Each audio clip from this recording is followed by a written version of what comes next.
আল্লাহর কথার কোনো গোয়া মাথা আমি কিছুই পাই না। মাথা কোনটা গোয়া কোনটা এটা আমি পাই না। কেন পাই না?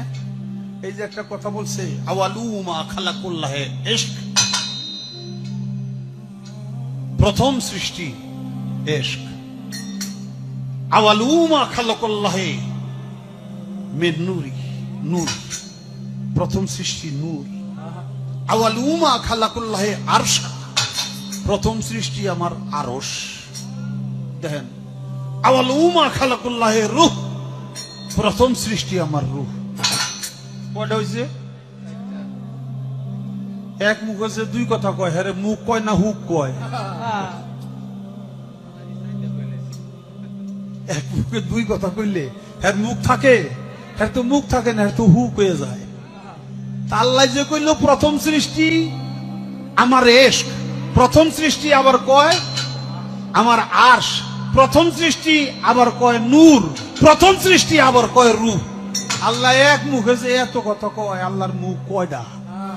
খালি কয়টা না, ওটা মুখ না হুক, এটাও আমার জানা দরকার। যারা আল্লাহ ও তার রাসূলের বিরুদ্ধে যুদ্ধ করে এবং যারা ফাসাদ ফিল আরদ অর্থাৎ জমিনে অরাজকতা সৃষ্টি করে, তাদের শাস্তি হলো তাদেরকে দৃষ্টান্তমূলকভাবে হত্যা করা হবে, অথবা তাদেরকে শুলিতে চড়ানো হবে, অথবা তাদের হাত পা বিপরীত দিক থেকে কেটে ফেলা হবে, অথবা তাদেরকে দেশ থেকে বহিষ্কার করা হবে। দুনিয়ায় তাদের জন্য এই অপমান ও লাঞ্ছনা নির্ধারিত রয়েছে, আর আখিরাতে তাদের জন্য রয়েছে এর চাইতেও বড় শাস্তি।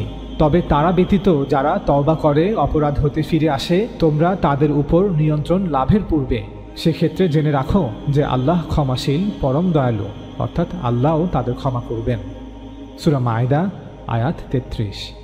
ওস্তাদ জাবেদ আহমেদ গামিদি বলেন, মনে রাখবেন যে স্বাভাবিক কারণেই একটি ইসলামী রাষ্ট্রের অধিকাংশ জনগণ ইসলাম ধর্মের অনুসারী হবে। তাই মুসলমানদের মধ্যে অবস্থান করে মুসলমানদের ধর্মীয় অনুভূতিতে আঘাত দিয়ে সমাজে বিশৃঙ্খলা সৃষ্টি ফাসাদ ফিল আরদের অপরাধের শামিল, এবং তাই একটি ইসলামী রাষ্ট্রের উচিত এই ধরনের অপরাধীদের সাথে উপরোক্ত কোরআনের আয়াত অনুসারে আচরণ করা। সূরা মায়দার 33 নং আয়াতে বর্ণিত 4টি শাস্তির যে কোনো একটি কার্যকর করা। ওস্তাদ জাবেদ আহমেদ গামিদি আরও বলেন, সূরা মায়দার 33 নং আয়াতে অপরাধের তীব্রতা এবং অপরাধের প্রকৃতির উপর নির্ভর করে বিভিন্ন ধরনের শাস্তির কথা বলা হয়েছে। প্রথম দুটি শাস্তি একজন অপরাধীর জীবন শেষ করে দেয়। তৃতীয় শাস্তিটি যদিও একজন অপরাধীর জীবন শেষ করে না, তবে তাকে সমাজে একটি উদাহরণ করে তোলে। আর চতুর্থ শাস্তিটি তার শরীরের কোনো ক্ষতি না করে তাকে কেবল তার ঘর বা শহর থেকে বঞ্চিত করে। আয়াতের শেষ অংশে বলা হয়েছে, যারা তওবা করে তাদের উপর আধিপত্য বিস্তার করার পূর্বে তখন তাদের রক্ষা করো। এর অর্থ হলো, যদি এই ধরনের অপরাধীরা এগিয়ে আসে এবং সরকার তাদের উপর হাত তোলার আগেই তারা আইনের কাছে আত্মসমর্পণ করে, তাহলে তাদের আয়াতে উল্লিখিত শাস্তি দেওয়া হবে না। এর পরিবর্তে তাদের সাথে সাধারণ অপরাধীদের মতো আচরণ করা হবে। এমনকি যদি তারা কোনো ছাড়ের যোগ্য হয়, তবে তাদের ছাড় দেয়া হবে, তাদের ক্ষমা করা হবে।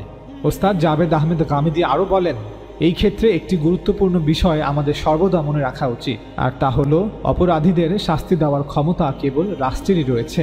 ইসলাম কোনো ব্যক্তিকে আইন নিজ হাতে তুলে নেওয়ার এবং অরাজকতা ছড়িয়ে দেওয়ার অধিকার দেয়নি।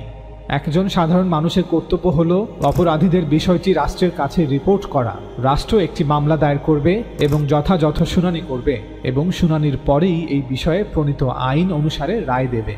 ওস্তাদ জাবেদ আহমেদ গামিদি আরও বলেন, অভিযুক্ত ব্যক্তি সম্পর্কে জানা, তাকে প্রশ্ন করা, আপনি কি আসলেই এই কথাগুলো বলেছেন? বললে কেন বলেছেন?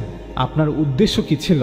এখন যদি সে তার উত্তরে বলে যে না, এটা আমার দাবি ছিল না, আমি এমন কিছু বলিনি এবং এমন কিছু ভাবিও নি, আমি এই কথাটি এই প্রসঙ্গে এভাবে বলিনি, আমার কথাকে ভুলভাবে উদ্ধৃত করা হয়েছে এবং ভুলভাবে ব্যাখ্যা করা হয়েছে, আমার এই কথার উদ্দেশ্য ছিল এটি, তাহলে বলুন আপনার আমার কি অধিকার আছে যে আমরা তার উপর এই অভিযোগগুলি চাপিয়ে দিব?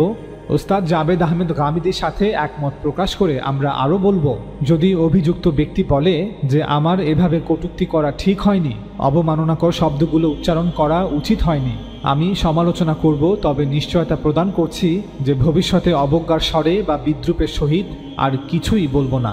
আমি আমার পূর্বের কথাগুলোর জন্য দুঃখ প্রকাশ করছি, ধর্মীয় অনুভূতিতে আঘাত দেয়ায় সকলের কাছে ক্ষমা প্রার্থনা করছি। এমনটা হলে সূরা মায়েদার 33 নং আয়াতের আলোকে আমরা বলবো আমাদের উচিত হবে তাকে ক্ষমার দৃষ্টিতে দেখা। আল্লাহ তাআলাও এমনটাই বলেছেন, তবে তারা ব্যতীত যারা তওবা করে অপরাধ হতে ফিরে আসে তোমরা তাদের উপর নিয়ন্ত্রণ লাভের পূর্বে হে ঈমানদাররা সেক্ষেত্রে জেনে রাখো যে আল্লাহ ক্ষমাশীল পরম দয়ালু। ওস্তাদ জাবেদ আহমেদ গামিদী আরও বলেন, এখন যদি কোনো বিদ্রুপকারী মুসলিম সমাজে বসবাস করেও এবং বিদ্রুপকারীকে সাবধান করার পরও সে দাম্ভিকতা প্রকাশ করে বলে যে আমি এই ধরনের কটূক্তি বারবার করবই, যদিও মুসলিমরা এতে কষ্ট পায় বা আঘাতপ্রাপ্ত হয়, তবে নিঃসন্দেহে এই বিদ্রুপকারী একজন ফাসাদি ব্যক্তি। তার উদ্দেশ্য মুসলিম সমাজে বিশৃঙ্খলা সৃষ্টি করা। এই ধরনের ফাসাদিদের জন্য কোরআনের সূরা মায়েদাতে আল্লাহ তাআলা একটি সম্পূর্ণ আইন দিয়েছেন যার অধীনে তার সাথে আচরণ করা হবে। কোরআনে সেই আয়াতে বর্ণিত 4টি শাস্তির যে কোনো একটি তার উপর কার্যকর করা হবে। সূরা মায়েদাতে এটাও বলা হয়েছে যে অপরাধী ব্যক্তি যদি ছাড় পাওয়ার যোগ্য হয় তবে তার শাস্তি এর চেয়েও হ্রাস করা যেতে পারে, এবং যদি সে ছাড় পাওয়ার যোগ্য না হয় তবে তাকে কঠোর শাস্তিও দেওয়া যেতে পারে।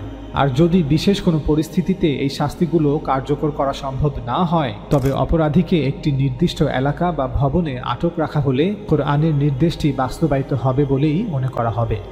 মুসলিম সমাজে বসবাস করে বিশৃঙ্খলা সৃষ্টি করবেন না। একইভাবে আমরা বলবো কোনো মুসলমানের জন্য এটা উচিত নয় যে সে কোনো হিন্দু সমাজে বসবাস করবে আবার তাদের ধর্মের দেবী দেবতা সম্মানিত ব্যক্তিদের কটূক্তি করবে।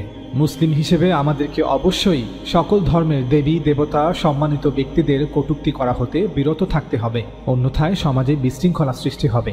আমরা বলবো যুক্তিতর্কের মাধ্যমে সমালোচনা করা প্রতিটি মানুষের অধিকার, কিন্তু উপহাস করা, বিদ্রুপ করা, অবমাননাকর মন্তব্য করা এমনটা তো আমরা আমাদের বাবা মার জন্যও মেনে নিই না। পৃথিবীর সকল দেশেই বিদ্রুপ, উপহাস, কটূক্তি একটি স্বীকৃত অপরাধ বা অনুচিত কাজ। অতএব আমরা সকলকে সমালোচনা করতে উৎসাহিত করছি, তবে বিদ্রুপ, উপহাস, কটূক্তি এগুলো মারাত্মক অপরাধ। আমরা মুসলমানদেরকেও বলবো দয়া করে আপনারা কটূক্তি এবং সমালোচনার মধ্যে পার্থক্য করুন। সমালোচনা মাত্রই কটূক্তি নয়।